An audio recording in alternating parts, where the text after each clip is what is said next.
ఆదిలాబాద్ జిల్లా జైనద్ మండల కేంద్రంలో దారుణం జరిగింది. జైనద్ గ్రామంలోని సయ్యద్ సాదిక్ అనే రైతుకు చెందిన పొలంలోని శనగ పంటకు గుర్తు తెలియని దుండగులు నిప్పంటించారు.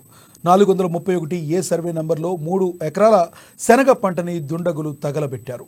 పంట మొత్తం పూర్తిగా దగ్ధమవడంతో రైతు కన్నీరు మున్నీరుగా విలపిస్తున్నారు. 6 గాలం పండించిన పంట చేతికి వచ్చినా ఇలా జరగడంతో లబోదిబోమంటున్నారు. ఘటనపై పోలీసులు విచారణ చేపట్టి నిందితులను శిక్షించాలని కోరారు. ప్రభుత్వం స్పందించి తమకు న్యాయం చేయాలని రైతు సయ్యద్ సాదిక్ విజ్ఞప్తి చేస్తున్నారు.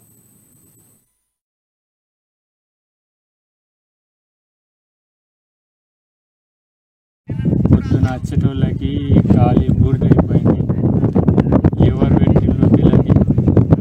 కాకపోతే ఇప్పుడు సాదిక్ అనే వ్యక్తి 1.5 ఎకరాల పొలంలో శనగ వేసుకొని